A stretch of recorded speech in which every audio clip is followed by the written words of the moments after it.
Halo pemirsa, Simpo Dunia kembali hadir menemani Anda dengan beragam informasi dari mancanegara.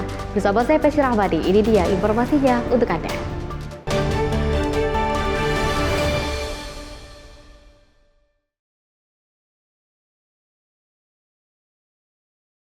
Informasi utama pemirsa, pertemuan Presiden Prabowo dan juga Wakil PM Rusia membahas pemulihan dialog tingkat tinggi dan juga kerjasama strategis Indonesia-Rusia. Dalam pertemuan tersebut, Menteri Koordinator Bidang Perekonomian Erlangga menyampaikan bahwa Wakil Perdana Menteri Denis juga mengundang Presiden Prabowo untuk dua acara penting. Pertemuan antara Presiden Prabowo Subianto dan Wakil Perdana Menteri Rusia Denis Fimanturov di Istana Merdeka Jakarta pada 15 April 2025 menjadi titik awal kembalinya dialog tinggi antara Indonesia dan Rusia setelah terhenti akibat pandemi COVID-19. Menteri Koordinator Bidang Perekonomian Erlangga Hartarto yang mendampingi Presiden menyampaikan bahwa Denis Manturov menyampaikan dua undangan penting. Undangan tersebut antara lain untuk menghadiri Parade Nasional di Rusia dan Forum Ekonomi Internasional St. Petersburg.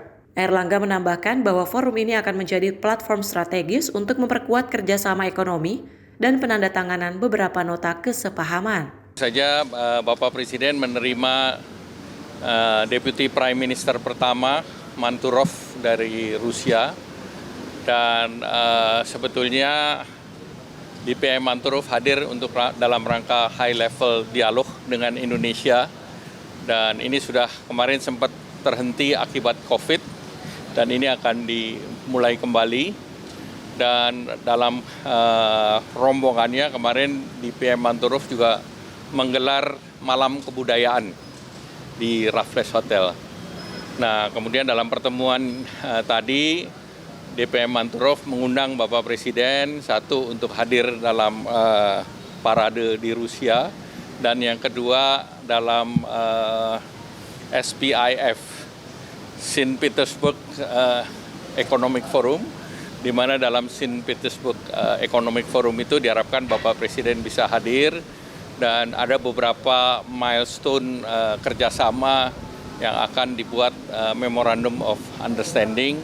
Nah itu termasuk beberapa kerjasama ekonomi maupun kerjasama strategis. Erlangga kemudian mengungkapkan bahwa dalam pertemuan tersebut dibahas potensi pembukaan rute penerbangan langsung antara Moskow dan Indonesia. Selain itu, pemerintah Rusia juga mengusulkan sistem pembayaran yang lebih mudah bagi wisatawan Rusia di Indonesia. Erlangga menyebutkan bahwa kerjasama investasi menjadi topik utama, serta perkembangan perjanjian perdagangan bebas atau FTA antara Indonesia dan Eurasia yang diharapkan dapat menunjukkan kemajuan signifikan. Tim redaksi Sinpo TV melaporkan. Selain itu pemirsa, tak terlalu banyak satwa yang liar bisa diselamatkan dari ambang kepunahan. Tapi begitu populasi liar berhasil dipulihkan, program pemulihan ini menjadi catatan pelestari lingkungan di berbagai negara. Salah satunya adalah pemulihan populasi Lynx Iberia yang juga sempat hampir punah awal 2000-an. Baru-baru ini status Lynx Iberia berubah dari terancam punah ke rentan. Perbaikan status kucing liar Eropa ini mendapat respons positif dari kelompok-kelompok pelestarian lingkungan. When we did the census in 2000, from 2000 to 2002, it was like a European shock on that because we thought previously that there was 600 up to 1,200.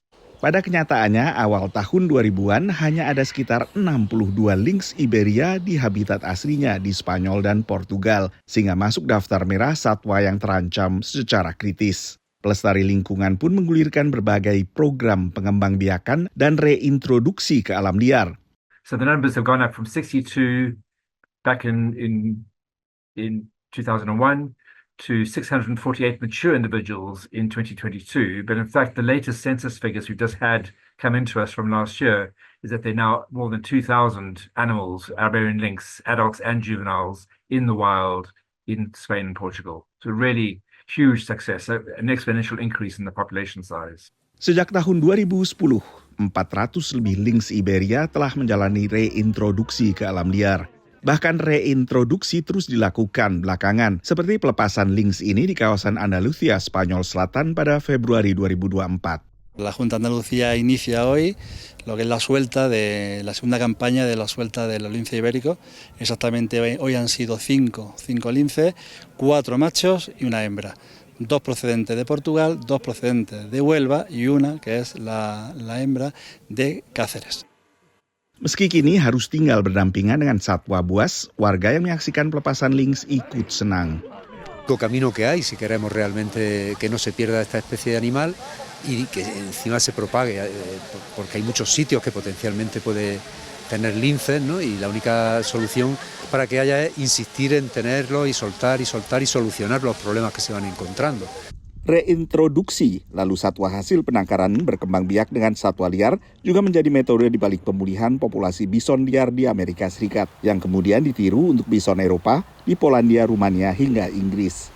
Berbeda dari bison, lynx adalah satwa predator sehingga pelepasannya kembali ke alam liar juga disertai skema kompensasi bagi peternak yang ternaknya kemudian dimangsa oleh lynx ini. Skema kompensasi serupa juga diberlakukan di Amerika Serikat dalam reintroduksi serigala ke sejumlah negara bagian, termasuk serigala abu-abu di Colorado dan serigala merah di North Carolina.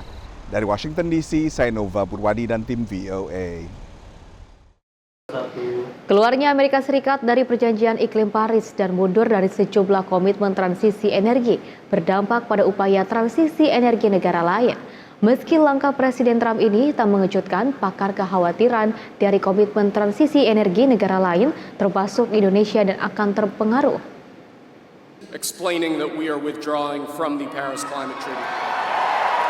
Di hadapan pendukungnya, Presiden Donald Trump tanda tangani instruksi Presiden yang menarik AS dari perjanjian iklim Paris sesaat setelah diambil sumpah jabatnya.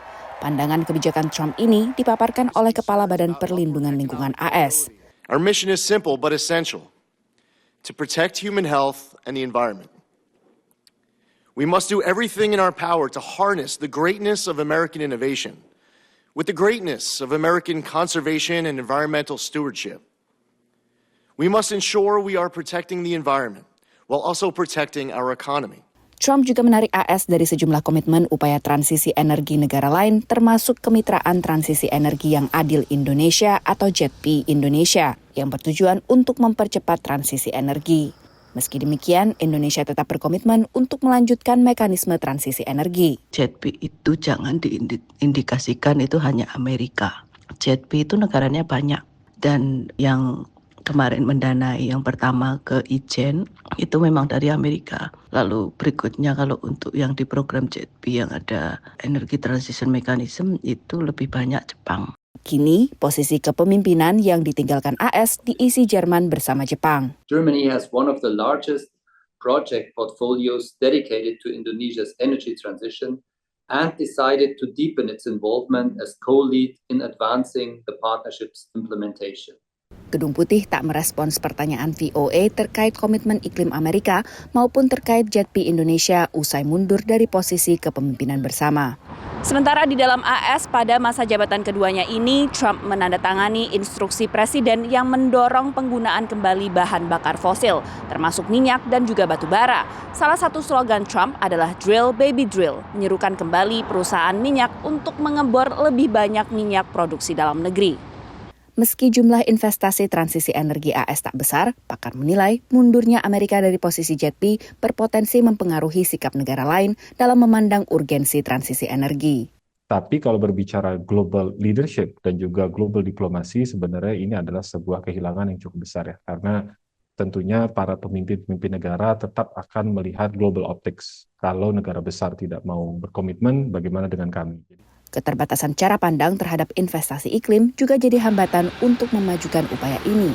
Fundamentally, orang Indonesia dan politisi kita harus diyakinkan bahwa transisi energi adalah perkara competitiveness, bukan perkara climate. Dan ini bagian yang kayaknya di Indonesia masih belum nyampe gitu. Kita masih berkonflik gitu, apakah misalnya kita bisa membangun kawasan industri hijau. Satu aja contohnya. Kita tidak sadar bahwa kalau ada perusahaan misalnya Samsung, Hyundai dan sebagainya mau bangun pabrik, mereka minta green energy dan mereka nggak bisa dapat, mereka pindah ke Malaysia. Data Sekretariat JETP Indonesia menunjukkan hingga Juni 2021 terdapat sekitar 281,6 juta dolar yang sudah didistribusikan ke 40 program yang dikelola 5 institusi keuangan dan 8 badan pelaksana. Dari Washington DC, Virginia Gunawan, Rifan Dwi Astono, dan tim VOA. Selain itu pemirsa, lama bergantung pada Tiongkok untuk merakit dan juga membuat barang elektroniknya. Raksasa komputer dan juga smartphone Apple baru mengumumkan investasi besar-besaran secara domestik. Adakah kaitannya dengan tarif yang bakal dikenakan ke produk dari Tiongkok oleh pemerintah Amerika Serikat? Berikut informasinya. Raksasa komputer dan ponsel Apple mengumumkan investasi sebesar 500 miliar dolar di Amerika Serikat selama 4 tahun ke depan. Investasi antara lain digunakan membangun pabrik di Houston, negara bagian Texas, untuk membangun peladan teknologi kecerdasan buatan. Investasi Apple di dalam negeri diproyeksikan menciptakan 20.000 lapangan kerja baru. Pengumuman Apple ini tak lama setelah pertemuan pimpinan perusahaan ini, Tim Cook, dengan Presiden Donald Trump. Yesterday I had Tim Cook in the office from Apple. He's investing hundreds of billions of dollars. Apple menjadi salah satu perusahaan besar AS yang baru mengumumkan investasi dan penciptaan lapangan kerja secara domestik. We're going to have a lot of chip makers coming in, a lot of automakers coming in. Presiden Trump sendiri akhirnya meningkatkan tarif atas impor dari Tiongkok, perkembangan yang bisa meningkatkan ongkos produksi bagi perusahaan-perusahaan Amerika yang masih bergantung pada pabrik di Tiongkok. iPhone dan produk elektronik lainnya dari Apple banyak diproduksi saat ini di Tiongkok, yang juga membuat sejumlah komponennya. Tapi dalam beberapa tahun terakhir telah terjadi perpindahan produksi ini dari Tiongkok ke sejumlah negara lain, termasuk Vietnam dan juga India. Sebagian analis mencermati diversifikasi rantai pasok Apple ke Amerika Serikat tak sepenuhnya akibat tarif pemerintahan Trump terhadap Tiongkok. I mean, they are now have been for some years in the process of moving production away from China anyway, pre-tariff. There's still a substantial amount in China, but there's a trend here that's clear, and I think that Apple will continue that. Tapi dengan investasi di dalam negeri, perusahaan ini mengisyaratkan sinergi dengan prioritas pemerintahan Trump untuk mengutamakan penciptaan lapangan kerja di Amerika. They're just taking the opportunity to use, the press releases to try to just get some more public exposure for a lot of things they were already spending, and obviously align well with kind of a pro-US policy. Selain Texas, investasi Apple juga menjangkau negara bagian Arizona, California, Iowa, Michigan, Nevada, North Carolina, Oregon, dan Washington. Apple juga akan menggunakan chip dari perusahaan semikonduktor Taiwan TSMC yang diproduksi di Arizona. Dari Washington DC, Nova Purwadi dan tim VOA. Terima kasih pemirsa, Anda masih bersama kami. Kita lanjutkan informasinya. Hampir semua buah stroberi yang ditanam di Amerika Serikat berasal dari negara bagian California. Kini sebuah perusahaan asal Spanyol yang juga bergerak di bidang robot pertanian membantu para petani California untuk melakukan panen stroberi pada tingkat kematangan yang tepat dan juga secara presisi. Juan Bravo menciptakan sebuah robot yang dapat memanen stroberi dengan mulus. Memanfaatkan sensor dan kamera, robot ini menganalisis tingkat kematangan setiap buah stroberi dan memprogram gerakan lengan robot untuk memotong batangnya tanpa mengganggu buah yang belum terlalu matang. They ripe from the bottom to the top. So the tip of the bottom becomes red while the other part of the strawberry is still green and is going up. So we measure what part of the strawberry is in red and what is still remaining in green. We typically want about 90% red, 10% green. That is a perfect moment for harvest. Robot ini rata-rata memotong satu buah stroberi setiap 10 detik. Selama 3 hari, mesin ini dapat memanen 8 hektar kebun stroberi. We don't want to touch the skin of the strawberry, never. So if we don't touch the surface, we are not going to contaminate it. Could be with mildew, or could be with virus or whatever. We don't touch the strawberry.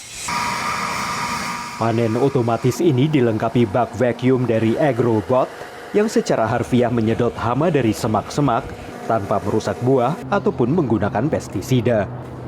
Robot ini tidak akan kepanasan atau kelelahan dan tidak mengambil alih pekerjaan manusia, menurut Matt Conroy, manajer distrik sebuah perusahaan buah dan sayuran lokal. As an industry, we are short on people. I have a hole roughly 15 to 20% every year that I need that much many more people. It's not a matter of displacing people, it's a matter of filling in the holes and the gaps to where we don't have enough people to do the jobs. Matt mengatakan ia berharap ada lagi robot agro yang dimodifikasi untuk membantu memanen tanaman lain juga. Dari Arlington, Virginia, saya Helmi Yohanes dan tim VOA. Masih di California, sebuah perusahaan di California mengembangkan teknologi pendinginan baru dengan memanfaatkan lapisan film radiatif. Dengan menyalurkan panas ke antariksa, lapisan film ini juga bisa menurunkan suhu hingga hampir 5 derajat Celcius hingga membantu mendinginkan benda yang ada di lingkupinya. Ini tampak seperti panel surya, tapi sistem yang dipasang di atap pertokoan ini bekerja dengan cara sangat berbeda. Dengan mengirim panas ke luar angkasa, peralatan ini membantu mendinginkan toko di bawahnya. Teknologi ini memanfaatkan pendinginan radiatif, sebuah fenomena alam yang tidak memerlukan input energi tambahan. Pada siang hari, sebagian besar panas matahari diserap oleh benda-benda di bumi dan atmosfer. Namun sebagian panas dalam rentang inframerah masih ada yang lolos, seperti keluar lewat jendela sempit ke antariksa yang dingin. Film yang menutupi panel ini dirancang untuk menyalurkan panas melalui jendela itu, bahkan pada hari-hari terpanas. It's focusing the infrared or thermal energy of an object and beaming it in this very specific wavelength to the upper atmosphere. Panel ini berisi cairan yang didinginkan oleh film hingga hampir 5 derajat Celcius, menurut perusahaan Skycool di California. So it takes a relatively long loop, and the film is cooling that fluid as it travels. Cairan dingin disalurkan ke sistem pendingin gedung untuk meningkatkan efisiensi. Satu-satunya energi yang dipakai dalam proses ini adalah pompa kecil untuk mengedarkan cairan. Skycool Systems saves a typical grocery store owner 15 to 20% of their refrigeration costs.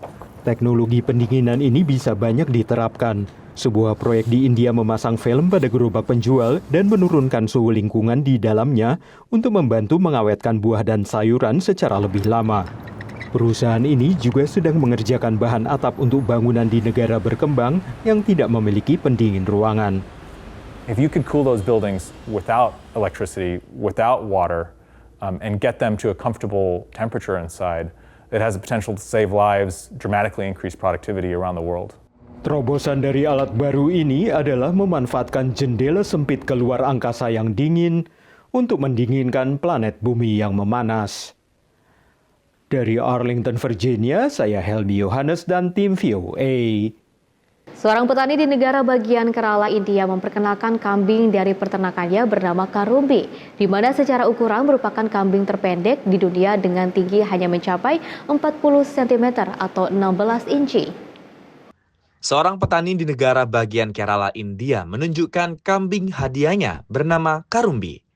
Karumbi sendiri merupakan kambing pygmy Kanada yang diakui sebagai kambing terpendek di dunia yang masih hidup melalui Guinness World Records.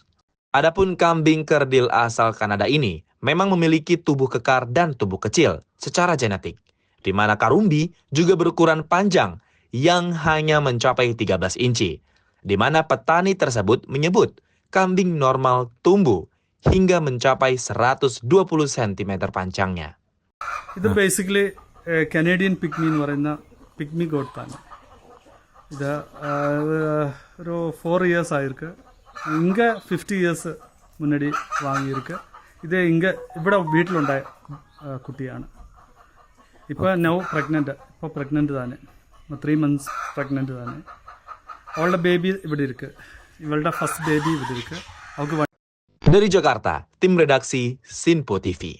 Pemirsa, informasi tadi sekaligus mengakhiri jumpa kita dalam Simpo Dunia kali ini. Saya Fesi Rahmadi mengucapkan terima kasih dan sampai jumpa.